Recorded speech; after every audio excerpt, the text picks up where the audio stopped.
Oke, assalamualaikum warahmatullahi wabarakatuh. Sebelumnya perkenalkan, nama saya Farid Safar Ilham dengan NIM 072310 no 07231035. Ya, di sini saya dari Teknik Sipil Angkatan 2023. Di sini saya akan melakukan salah satu tugas dari pengaplikasian eh, permodelan banjir unsteady flow menggunakan aplikasi Hekras.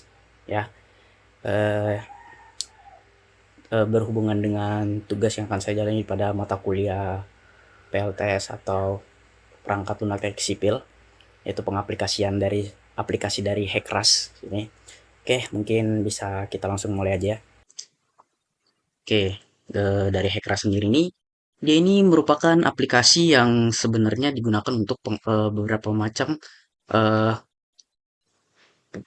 pengambilan permodelan. Itu dia permodelan itu di bagian satu dimensi atau dua dimensi, mungkin tiga dimensi gitu yang mungkin saya belum pelajarin gitu. Kalau misalkan dia itu pada bagian satu dimensi, dia itu berhubungan dengan apa namanya? eh, kita ngelihat bagaimana suatu gambaran pada eh, permukaan air yang digambarkan pada satu dimensi. Sedangkan kalau misalnya dua dimensi, kita lihat pemodelan secara kita melihat dari floodingnya tersebut, kita ngelihat bahwa flooding tersebut terjadi eh, di pada suatu apa namanya, pada satu map atau satu daerah. Kita ngelihat bagaimana proses banjir itu mengalir pada satu daerah. Jadi kita ngelihat permodel secara langsung, kita melihat permodelan banjir yang terjadi pada satu daerah tersebut, di mana pengaplikasiannya kita menggunakan aplikasi Hekras ini. Gitu. Jadi kita langsung aja. Teman-teman yang kita lakukan itu adalah yang memastikan bahwa aplikasi yang ini sudah masuk pada S1 Unix karena biasanya sebelumnya, dan cara mengubahnya itu seperti kita menggunakan option jadi unit. Di sini ada dua, sistem internasional metric system dan US customary, dan kita pastikan bahwa sistem kita menggunakan sistem internasional atau metric system gitu. Oke, selanjutnya kita ke new project. Kita new project, di sini kita kasih nama mungkin eh model hidrolik dua dimensi, karena sebelumnya saya sudah menamakan ada beberapa melakukan beberapa percobaan di mana menggunakan nama yang sama. Kita jadikan pembeda mungkin dua lagi. Kita di sini menggunakan berapa, maksudnya kita menggunakan folder apa yang kita masukkan kita.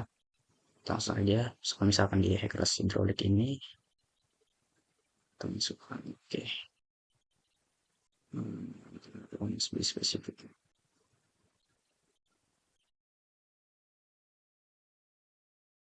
Must be specific.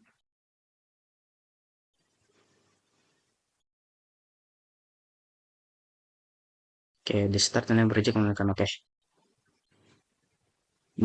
Lalu kita setelah melakukan itu, kita langsung saja masuk ke bagian ke ras mappernya. Kita melakukan apa, pemodelan, maksudnya kita melihat secara geometri dari daerah yang akan kita simulasikan gitu. Jadi bagaimana kita melakukannya itu adalah di project, kita set projection di mana kita ngelihat.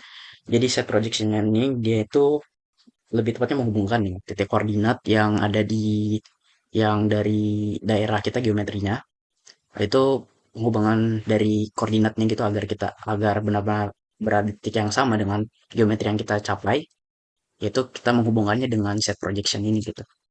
Kita bisa cari sekarang, cari di project. Oke, ini project yang saya gunakan adalah data yang diberikan oleh Bapak Afif, yaitu dosen saya, menggunakan projection file praktis nih. Oke, lalu kita akan create new rasteran gitu.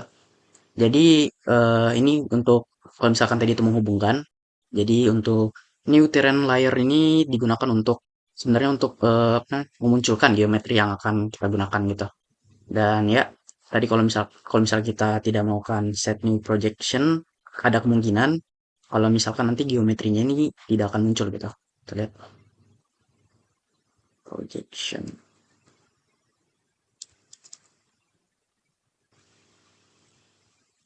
geometry for practice. Sama juga data yang dapat saya dapatkan. Kan grab. Hmm. Oke, karena sudah selesai, kita langsung close saja. Ini bakal muncul seperti ini. Ya,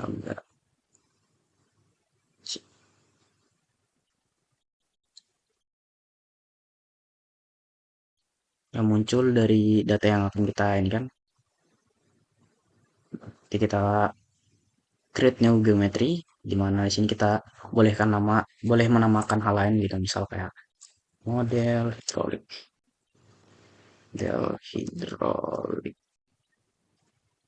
geometri. Oke, oke. Kan nanti ada seperti ini, kita melakukan close. Oke. Nih, setelah itu kita melakukan oke, panjang nampaknya. Oke, kita melakukan digitasi hadap dari daerah yang sudah kita munculkan ini.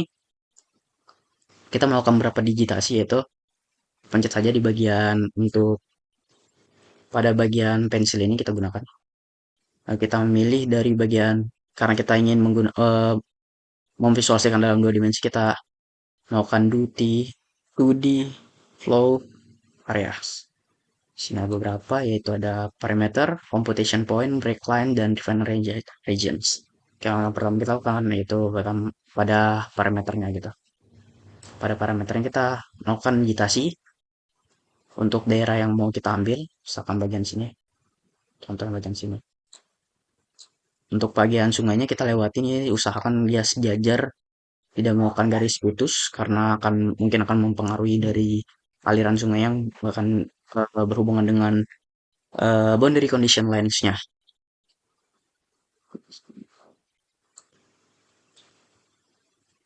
Digitasi saja sampai daerah yang ingin kita teliti sebenarnya. Daerah banjir mungkin sampai sini.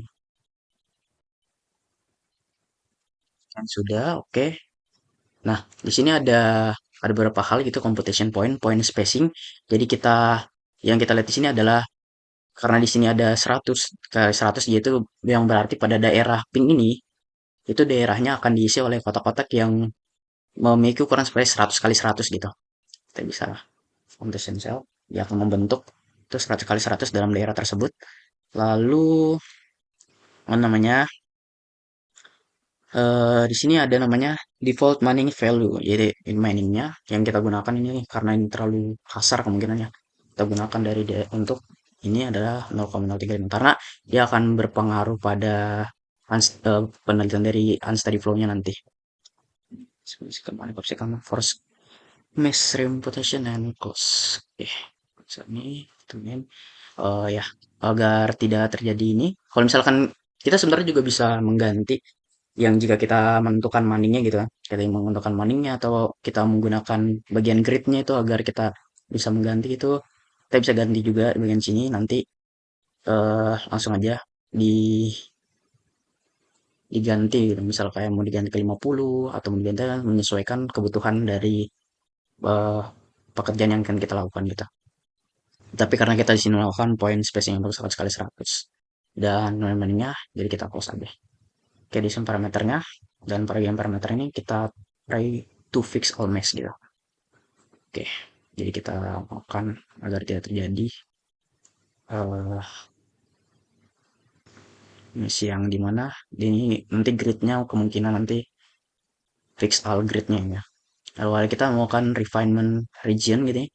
Itu ada digitasi untuk di bagian sungainya yang mau kita modelkan. Itu sih. Usahakan sehalur dengan sungainya.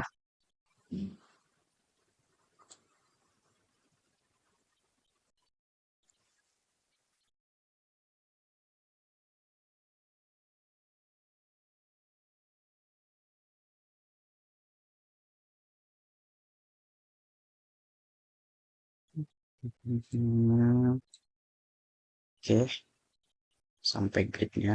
Di sini lanjut. daerah sungainya. Oke.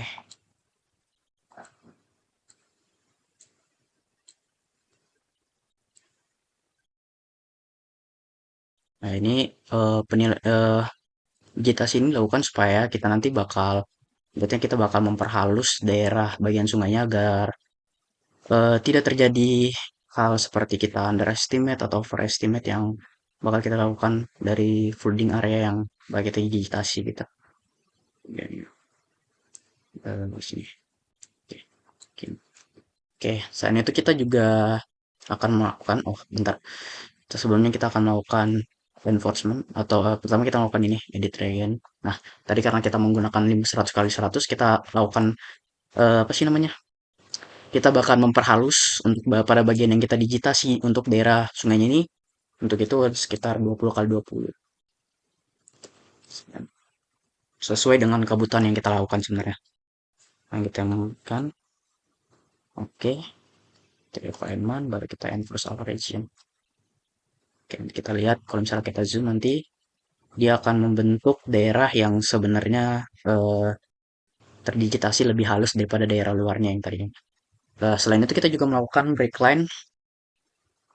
Breakline-nya untuk mengikuti arus dari daerah yang kita digitasi gitu. Breakline-nya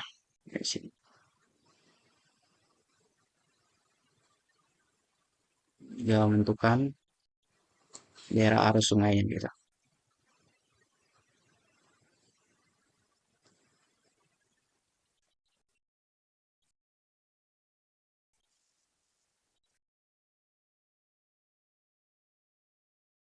Ya, sebelumnya mohon maaf, saya menggunakan kamera HP ya, dikarenakan eh, kamera di laptop saya tidak tidak dalam keadaan yang bagus gitu. Ya, saya menggunakan HP saya sebagai optimalisasi. Jadi kalau misalkan wajah saya tidak terlalu terlihat, karena saya fokus untuk namanya melakukan permodelan gitu. Jadi kadang positioning dari kamera saya jelek. Oke, lanjutkan sampai daerah yang diinginkan gitu.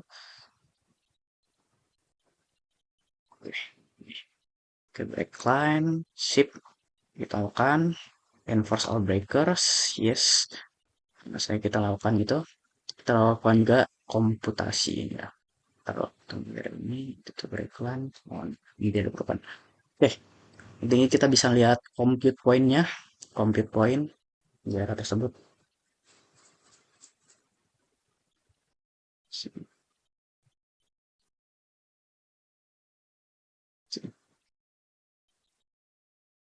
Nah, dia bakal kelihatan di bagian sini compute point-nya. Oke, selain itu juga kita melakukan apa sih namanya? Kita melakukan melakukan bagian untuk boundary condition lainnya. Jadi kita melihat di sini bagian boundary conditionnya kita bakal plot di bagian daerah sekitar daerah digitasinya gitu. Ya, untuk menentukan batas dari daerah air yang bakal kita simulasikan nanti ya. Dan sini, oke, dan sini, oke, di bawahnya dari hulu sama hilirnya. Oke, jalan dua. Oke, selanjutnya bisa kita langsung save aja. Bisa melakukan geometri. Yes. Kita save. Nah, kita bisa close aja. Oke, bisa kita close. Nanti kita ke edit geometric data di bagian sini. Kita buka file, open geometric data ini yang tadi sudah kita digitasi. Dia bakal muncul gitu. Seperti ini permodelannya. Kalau misalkan ini memang keadaan laptop saya sumbernya. Jadi dia bisa kalau misalkan kita lihat tuh yang dari daerah ini sih kita bisa ngeliat gitu daerah parameter yang sebenarnya nanti kalau misalkan dia ada masalah gitu kan di daerah digitasinya dia itu ada berapa hal di sini yang kelihatan merah gitu dan itu untuk fiksasinya nanti kita bakal buka untuk dari rasnya tadi ras mappernya kita buka lagi dari kita fix untuk gridnya itu agar tidak melebihi dari jumlah 8 gitu karena kalau misalkan kita membiarkan hal tersebut nanti eh kita saat merunning itu nanti bakal jadi terjadi error gitu karena eh, dia terjadi error pada bagian gridnya gitu. Jadi tidak bisa merunning ya. Jadi pastikan kalau misalkan daerah yang kita digitasi itu terjadi error gitu. Jadi biasanya dia menunjukkan warna merah gitu di situ. Oke, bisa aja langsung kita close. Kita sudah muncul bagian sini, baru kita bisa lakukan edit, edit unsteady flow data gitu. Nah, untuk unsteady flow data, karena kita bicara kita menggunakan di bagian sini kita menggunakan normal depth dan kita menggunakan untuk slope-nya, slope itu ada kemiringan gitu. Kita menggunakan sekitar 0,001. Jadi dalam keadaannya itu dia cuma menurut saya ya nilai 0,01 ini adalah nilai yang cukup landai gitu. Karena standarnya dalam penggunaan itu yang saya tahu adalah penggunaan dari slot itu dia itu harus di belakang koma sekitar 3 angka gitu untuk menunjukkan. Jadi dia bisa aja semakin landai gitu kan. Semakin kecil nilainya semakin landai gitu. Langsung saja normalnya untuk BC2 bukan 2. Kita ngelihat nanti. Baru di bagian sini parameternya kita akan melakukan flow hidrometrik. Nah, jadi gini flow-nya kita memasukkan gitu. Memasukkan data dari flow-nya yang sudah kita dapatkan juga kemarin di bagian sebentar. Ah, ini. Bagian datanya sini kita menggunakan discharge K25 K25. Oke, kita aja kita gunakan tapi kita harus isi dulu nih. Menentukan dengan tanggal yang sama itu sekitar 21 Januari 2025. Time-nya 00 nya 00. Oke, bensin kita isi 0 CTLV. Nah, untuk edge slope-nya kita samakan seperti tadi yang bagian normal depth itu sekitar 0,01. Oke, di sini kita bisa melakukan lihat float datanya di sini. Nih, dan kemarin ada struggle juga dari saya juga tuh kemarin untuk dari flow-nya ini dia berbentuk N gitu nilainya tinggi sekali karena eh, saat melakukan memplotkan data itu biasanya eh, dari sistem dari laptopnya itu menilai bahwa eh, beberapa file itu yang otomatis terubah gitu, yang harus menjadi koma atau titik atau koma, dan itu bisa diubah dari kondisi apa sih namanya? Itu kita bisa ubah dari pengaturan dari laptopnya sebenarnya untuk mengantisipasi dari masalah tersebut. Ya. Oke, bisa kita close. Oke, ketika oke.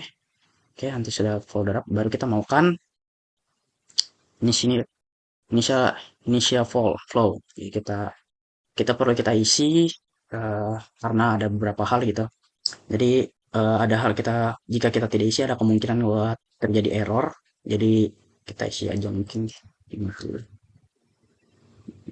Oke, kita file, terus kita save data. Ini kita data model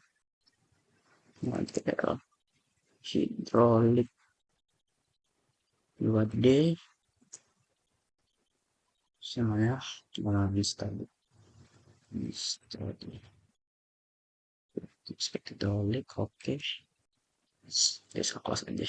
Nah, setelah itu kita bisa melakukan running untuk data unstudy flow analisisnya. Saat itu tanya dulu nih bagian ini. Oh ya, untuk kita kan akan memasukkan data gitu. Starting date yang kita gunakan itu sekitar 21 Januari Januari 2025 dan juga di sini start time 0000. Nah, untuk ending date-nya ini kita lihat di bagian tadi sebenarnya. Di bagian di flow data. Nah, di bagian tadi di flow hidrografi kita ngeliat ini kita pastikan kalau misalkan daerahnya itu ada di sekitar jam 22 Januari 2025 21.00 ya. Nah, itu untuk endingnya sekitar 21.00. Oke, oke kita update. Ini kita masukin untuk datanya. Apa sih? 22 Januari 2025 ending time-nya di 21 Mei. Interval auto complete. Nih, dia mulai ngerunning gitu. Untuk bagian ini sebenarnya agak lumayan lama ya. Dia bakal ngerunning gitu. Dan kadang juga terjadi error gitu kan di bagian runningnya. Dan untuk mengatasinya, misalnya kita ngelihat dari waktunya gitu. Kita meminimalisir bagian waktunya agar tidak terjadi error gitu ya. Karena biasanya eh, dari kapasitas dari software yang kita gunakan itu tidak memenuhi, jadi tidak terlalu besar atau terlalu input yang kita gunakan terlalu besar ya. Jadi bisa kita turunkan itu bagian dari analisisnya.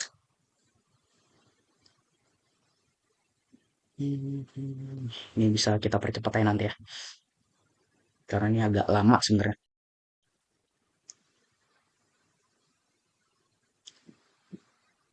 Dan ya, di bagian sini juga terdapat make a snapshot of result. Jadi kita ngelihat di sini berapa persen yang sudah kita running gitu, progresnya.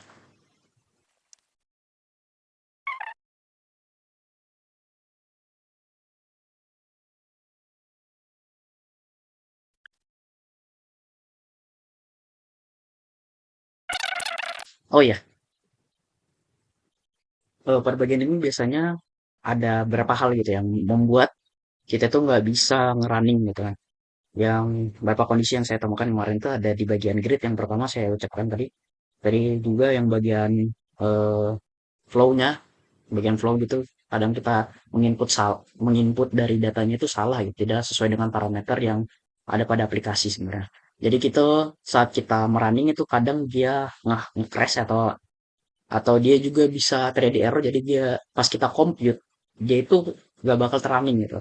Jadi secara kita memastikannya itu ya, buat teman-teman yang mau mencoba gitu memastikan bahwa dari Hackrasnya ini dia bisa running seperti ini, itu kita harus memastikan pada gridnya tidak terjadi kesalahan atau terjadi merah, eh jadi kesalahan gitu ya. Cara ngeliatnya yang tadi saya beritahu ya, jadi di bagian eh set geometrinya tadi kita ngeliat bahwa ada mungkin bintik merah gitu, bintik merah atau eh ya merah gitu. Nanti situ dia bakal kelihatan gitu, dan cara kita fixnya nanti bakal ke ras mappernya.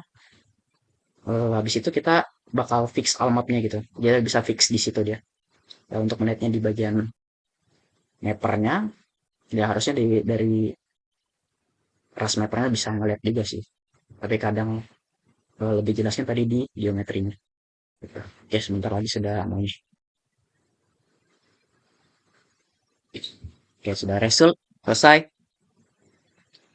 Oke, selanjutnya saya kita komplit gitu kan.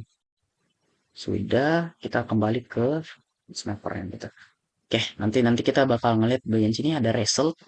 Result, kita lihat sini, sini. Dari daerahnya digitasi kita lihat resultnya. Itu ada depth. Nanti kita ngeliat nih bagian depthnya kita.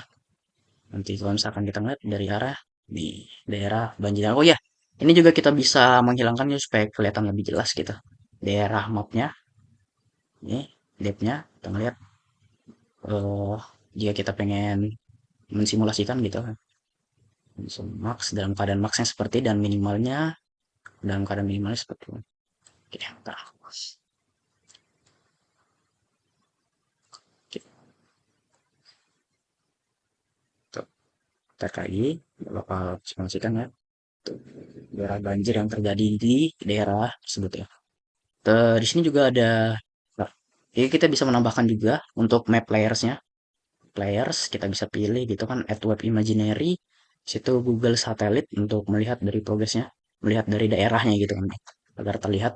Kita bisa melihat untuk depth-nya, eh,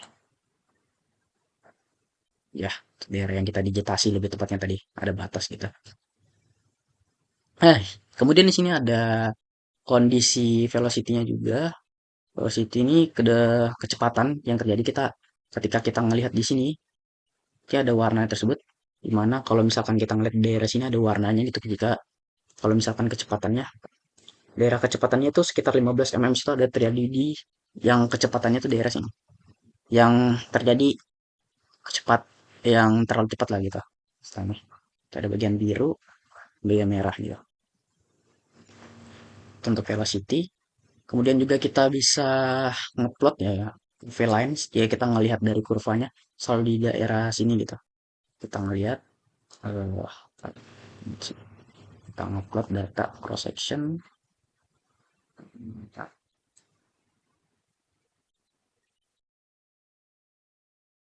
Di V-line, eh, kita bisa dengan plot time series itu.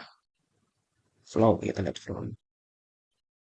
Nah, ini terjadi daerah flow along-nya maupun ini ada mungkin daerah yang jadi kenaikan yang signifikan ya bagian sini yang harus kita sesuaikan lagi sebenarnya. Ngelihat daerah sini itu ya. Oh ya, kita juga bisa ngelihat kedalaman sebenarnya untuk bagian depth-nya tuh di bagian sini kita bisa gunakan, kita ngeliat kedalamannya situ berapa meter gitu. Ya sebagian sini daerah yang paling dalam karena daerah aliran sungainya gitu. Oke, mungkin selanjutnya kita akan melakukan permodelan ya. Melakukan permodelan pada bagian jika kita ingin menambahkan bagian pen 1 kita menambahkan, kita ingin melihat nih bagian dari depth dikali velocity ini sudah ada sebenarnya, cuman kita remove dulu layernya. Oke, untuk melihatnya itu bagaimana?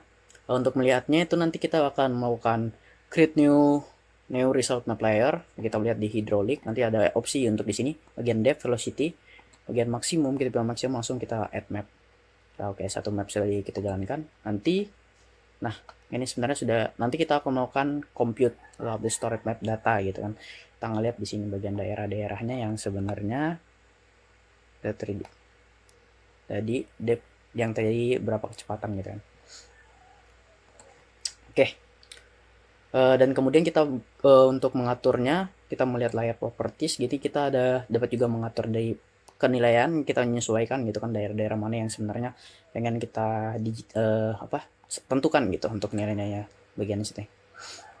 Oke, mungkin itu saja dari saya, kurang lebihnya mohon dimaafkan. Sekian dari saya. Assalamualaikum warahmatullahi wabarakatuh. Terima kasih.